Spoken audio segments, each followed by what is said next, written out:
अस्सलाम वालेकुम दोस्तों आज बात करेंगे इस बारे में कि जापान में फॉरेन कंट्री का दूसरे मुल्क का लाइसेंस जो है वो जापान में किस तरह से चेंज करते हैं। तो जी इसके लिए सबसे पहले चाहिए आपका जो अपनी कंट्री का लाइसेंस है वो 1 नंबर होना चाहिए, ओरिजिनल ड्राइविंग लाइसेंस होना चाहिए।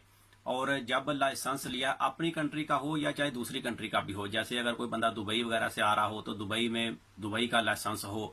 और लाइसेंस लेने के बाद जिस कंट्री से भी लाइसेंस इश्यू हुआ है, लाइसेंस मिलने के बाद 3 महीने तक वहां पर आप रहे हों। ये ना हो कि आज लाइसेंस मिला तो 10-15 दिन के बाद कोई बंदा जापान आ रहा है तो सोचेगा अब यहाँ पे मैं चेंज कर लूंगा, तो वो चेंज नहीं होगा। या रीन्यू अगर किया किसी ने लाइसेंस, चाहे किसी भी कंट्री का हो, लाइसेंस रीन्यू किया तो फिर भी 3 महीने तक उस मुल्क में रहना जरूरी है, तो फिर यहाँ पर वो लाइसेंस एक्सेप्ट होता है, नहीं तो ये लाइसेंस एक्सेप्ट नहीं होता जापान में। अब उसके लिए डॉक्यूमेंट्स क्या क्या चाहिए, यानी कि ये रिक्वायरमेंट पूरी हो गई, 3 महीने पुराना लाइसेंस है आपका, यानी उसी कंट्री में आप 3 महीने रुके हैं और अब रिक्वायरमेंट जापान में चेंज करने के लिए रिक्वायरमेंट डॉक्यूमेंट्स क्या क्या चाहिए। तो यहाँ पे चाहिए होगा जी सबसे पहले आपका जिस सिटी में आप रहते हैं वहां पर जो यहाँ जापान में जो रहते हैं उनको मालूम है सेक्शो बोलते हैं, उर्दू में सिटी हॉल बोल लें, अपना पाकिस्तान वाले समझे कि यूनियन काउंसिल वगैरह जिसको बोलते हैं, वहां पर अपना एड्रेस लिखा होता है। तो वहां पे जाके तो उसमें से एड्रेस का पेपर लेना होता है कंफर्मेशन का, जिसको जापान में जुमिंजो बोलते हैं, वो लेना होगा। वो 200-300 येन फीस है, उसी वक्त वो निकाल के दे देते हैं, उनको जाके बताएं और वो अपना जो कार्ड होता है, एलियन कार्ड होता है, वो दिखाएंगे और वो एक पेपर देते हैं, उसी वक्त उसके ऊपर नाम और एड्रेस लिखें तो वो 2-3 मिनट में, 5 मिनट में ज्यादा ज्यादा वो कंप्यूटर से प्रिंट निकाल के दे देते हैं। उसके ऊपर आपका नाम वगैरह कंप्लीट लिखा होता है, वो एक चाहिए। और ड्राइविंग लाइसेंस जो है इसको जाप से ट्रांसलेशन करवाना है, यहां पर जापान में वो जापानीज में ट्रांसलेट कर देते हैं।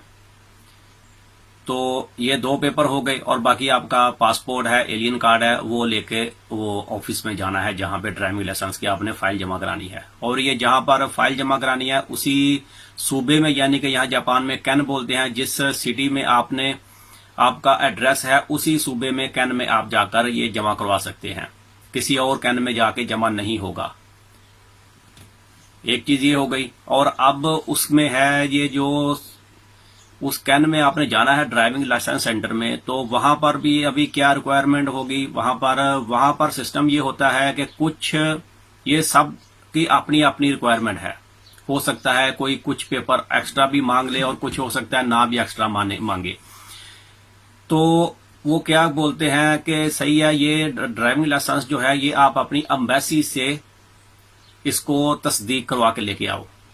अगर पाकिस्तान का है तो पाकिस्तान एम्बेसी से, इंडिया का है तो इंडियन एम्बेसी से, और अगर ये दुबई वगैरह का है तो इसको दुबई की एम्बेसी से अटेस्ट करवा के लेके आए। तो वहां पर फिर लेके जाना होता है और वो अटेस्ट करके देंगे, उनको देना है लाइसेंस वगैरह जो वो मांगेंगे, पेपर उनको देने हैं और वो एक पेपर के ऊपर अटेस्ट करके दे देते हैं। और फिर जो पेपर अटेस्ट होगा उसको भी जापानीज में ट्रांसलेट करवाना है। ये हो गया।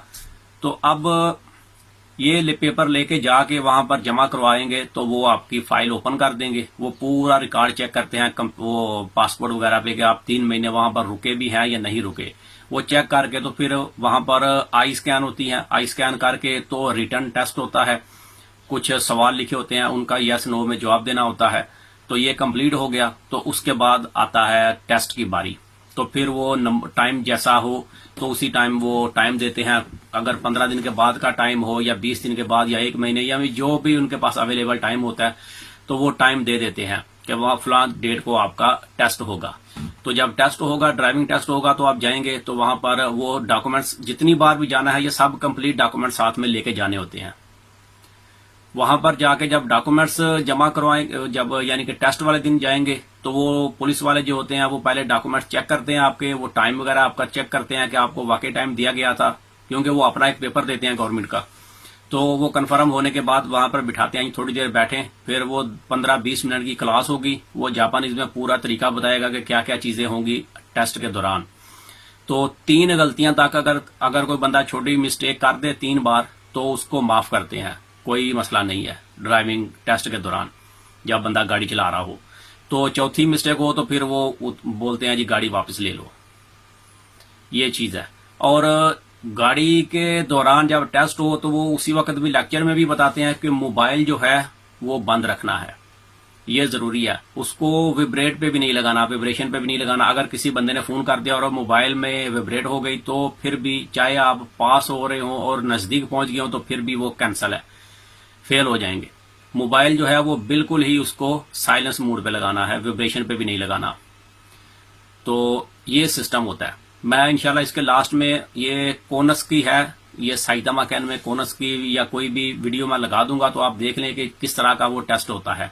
गाड़ी बहुत आराम से चलानी होती है, एस बना होता है, यानी कि मुख्तसर सी चीजें हैं। दुबई वगैरह में जो टेस्ट होता है वो किसी और तरह का होता है, वो बताते हैं जी, वो पुलिस वाला बताता है आगे से लेफ्ट जाओ राइट जाओ, लेकिन यहां पर वो मैप लिखा होता है, उसी मैप के हिसाब से गाड़ी चलानी है। और गाड़ी भी आस्ते ही चलानी होती है, कुछ ज्यादा स्पीड तो है नहीं है, 30 की या 40 की स्पीड है। तो ये चीज है जी। फीस भी यार इतनी ज्यादा नहीं है, 2000, 2500, 3000 ऐसी फीसें हैं।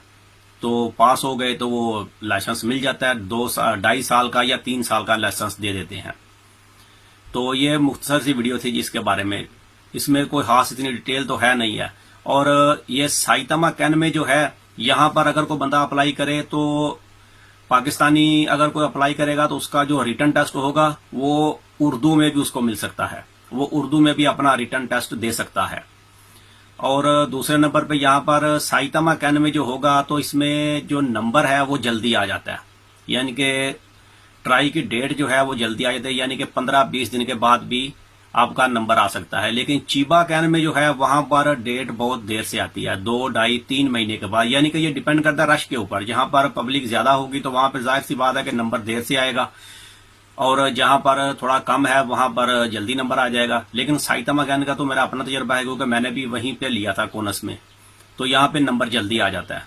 समझिए कि जितनी देर में 6 महीने में, अगर चीबा में अगर बंदा 2 बार भी फेल हो जाए ना तो उसका 6 महीने गुजर जाते हैं। और साइतामा कैन में ये समझिए कि 3-4 ट्राई में आसानी से लाइसेंस मिल जाता है। यानी कि वो तो गाड़ी सही चलाएंगे तो वो देंगे लाइसेंस, लेकिन नंबर जल्दी जल्दी आता है। तो बंदे को एक बार गलती हो, दूसरी बार, तीसरी बार, तो बंदे को पता चलता है यार मेरे से गलतियां कहां पर हो रही हैं। तो ये चीज है। तो साइतामा कैन मेरे ख्याल से बेहतर है कि यहां पर बंदा अप्लाई करे, तो ये आसानी है यहां पर। और लाइसेंस जो है वो ऑटोमेटिक अप्लाई करना चाहिए, वो आसानी से मिल जाता है। क्योंकि जो मैनुअल है वो थोड़ा सा मुश्किल से मिलता है, क्योंकि उसमें गलतियां ज्यादा हो जाती हैं गेयर वगैरह बदली करने में। तो ऑटोमेटिक लाइसेंस अप्लाई करें, वो सबसे बेहतर है। लेकिन और अगर मैनुअल ही चाहिए तो 1 साल के बाद ये ऑटोमेटिक वाले को भी आप मैनुअल में तब्दील करवा सकते हैं, कोई इतना मसला नहीं है। वो तो शायद स्कूल वगैरह में ही टेस्ट होगा, कोई थोड़ी बहुत फीस है और लाइसेंस जो है वो चेंज हो जाएगा। लेकिन नए बंदे के लिए स्टार्टिंग में सबसे बेहतरीन ऑप्शन यही है कि वो ऑटोमेटिक लाइसेंस अप्लाई करे। तो ये है जी लाइसेंस के बारे में। अगर इसके बारे में किसी ने कुछ पूछना हो तो कमेंट्स में आप अपना सवाल लिख दें, इंशाल्लाह उसके बारे में आपको बता दूंगा जितनी मुझे मालूमात होगी। तो ये वीडियो थी जी यहीं तक। वीडियो पसंद आए तो उसे लाइक और शेयर करें। तो मिलते हैं जी किसी अगली वीडियो में, तब तक अपना बहुत ख्याल रखें। पाकिस्तान जिंदाबाद।